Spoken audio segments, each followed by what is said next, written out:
So, thanks for tuning in to the making of real life Super Smash Bros. Or first person Super Smash Bros. We're probably going to call it that.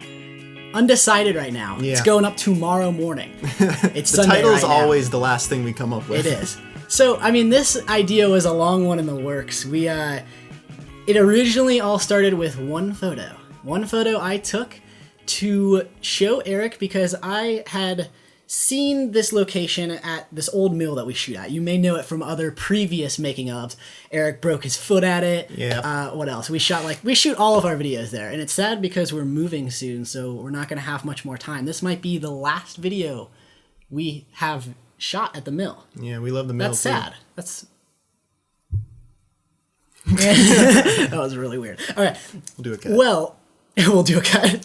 No, we won't. Well, so it all started with this one photo, and the original idea was to just make the video exactly like Super Smash Bros. Looks. So it's that translating camera movement, and I was like, hey, Eric, we could shoot it on a drone, but we didn't even have a drone at the time, so we had to contact some friends who had one. Mm-hmm. Well, this never got made. It was never going to get made like that. No. And the thing is, it's just too similar to the game. Like, anyone can go watch gameplay. So I was thinking, what would make this video different? What sets it apart from the other videos? What would make it interesting? First person. That's right. First person. That's a view you don't see for Super Smash Bros.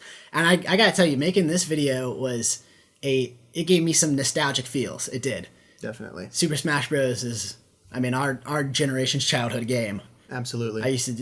It's our generation's childhood game. So with that idea, then, it still took a while for us to get going because there was a lot of complications, so we're going to be talking about that now. The first thing we really needed to do was find our Link, because we wanted to have Link in the video. Everybody loves Link. Yes, they do. And everyone loves Mario. Yep. But we didn't have a good Mario costume, so we're like, why don't we make him the first person? Exactly. You just see his hands. All we need is a red shirt and some gloves. However, for the Link, that's a pretty big costume. That's a lot of a costume. He's got a lot of stuff going on. A lot of a costume. So we actually did some research and we found an awesome Etsy shop. It's cosplaycs.com, and they actually offered us the Link costume to use in the video. So shout out to them. You need to check them out if you need. They have tons of cool costumes and accessories and stuff. It's for ridiculous. All your cosplay needs. That thing was authentic. It's awesome. Link looked great. And we actually asked our actor friend Jamie to be Link in the video, and he, with no hesitation, said yes. Absolutely. He loved the part. He got really into it. And he actually started reading up on the Legend of Zelda and all the lore and stuff. And I thought that was really cool because it has a cool story behind it. But he was really into it, and we really appreciate that. Is that recording? Yeah. It is? Oh yeah. It's underneath that black bar. Okay. So after getting Jamie on board, we got all of his props, and one thing we realized that was going to be a huge problem was that we had no way of recording this first person. Mm-hmm. I mean, of course we have, GoPros and stuff like that, but we just wanted the video quality to be a little bit better than that. And we were shooting in shades, so, we needed to get that detail in the shadows. That dynamic range, bro. The detail in the highlights. And a lot of people, I posted a photo of the video coming out on Monday, and people were like, wow, how do you get such great detail in the shadows? It's because of the camera we used. Funny story is we shot it with a Blackmagic pocket camera, and this was the first time that we shot a video with that camera. And I actually got it from trading a TV with my friend. We're going out to college in about 2 months, and I needed to trade a TV or just get rid of a TV in my room. Liquidating our stuff. Yeah. So I asked anybody on Facebook if they wanted it. I posted this photo right here. And immediately my friend came back to me and was like, I'll trade you my pocket cinema camera for it. No hesitation. Deal. No hesitation. Met with them, traded it, Deal. and we shot the video a week later. So doing first person was the hardest part for us to figure out because, there was a number of things we could have done. Like we mentioned, we could have used a GoPro. Mm-hmm. We could have used a bigger camera on a helmet rig, which is the main option we tried to explore. We actually, if you follow us on Instagram, you may have seen this photo right here. And this is a Canon T2i that we have on a helmet that we got for $5 from the jockey lot. You get a really cool view, and obviously it's first person and really high quality because it's a DSLR image, but it just wasn't giving us the look we were looking for. It's too high up. Yeah, too high up, and just a little bit shaky when we were doing the moves, when Mario was doing the fireballs and stuff like that. And it's just really ridiculous to try to always get the hands in the perfect spot because you can't every time, you can't see the monitor when it's on your head. But even if you could, it would just been way too shaky. Mm-hmm. But that being said, we still used that rig for part of the video. However, we realized after that failed attempt that we should probably just do the hands fake. Yeah. So, like, literally, when we showed up to the shoot with Jamie, we decided, you know what, we're going to shoot this with the Blackmagic Pocket Camera, but we're just going to hold it on glide cam, and I'm just going to walk with it, and we'll superimpose hands over top of it do them on green screen.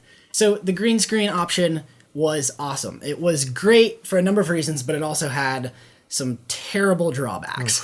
So it was great because, you know, we can record the video whenever we want. Yeah, we can record the video, but then we can do the green screen after. And the hands will always be where we want them because we can move them up and down. And that really played out well for us. But the problem is you got to match the lighting, and you've got to do very realistic hand movements to act with the people in the scene because you're not actually even in the scene.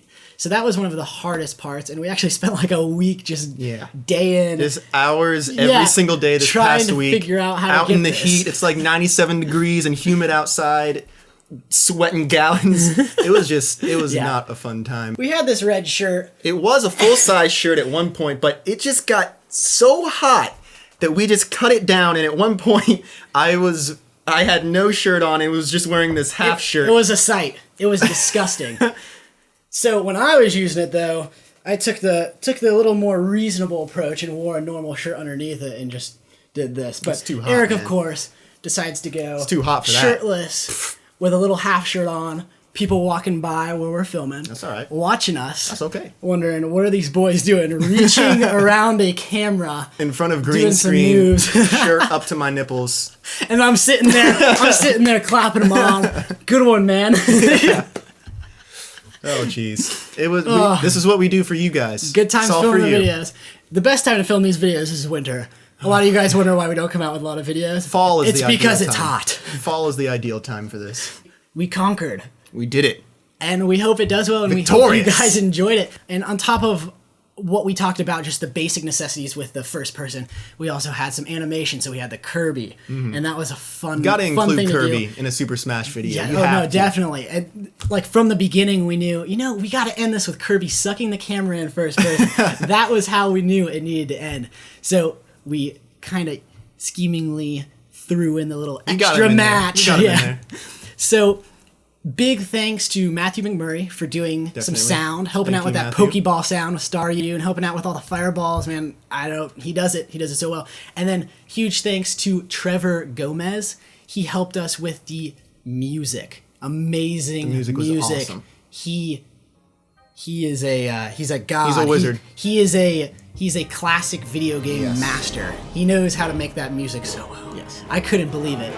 We originally just wanted a loop, but after he sent us that loop, I was like, man, could you please score the video for us? It's only a minute and a half.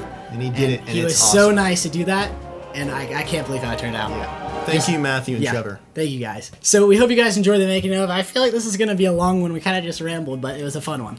So hope you guys enjoyed it. Stick around for more content. Subscribe. We're on social media. Got Snapchat, Twitter, Instagram. Check us out on everything. They're showing up right now. Yeah. Hope you guys enjoyed it.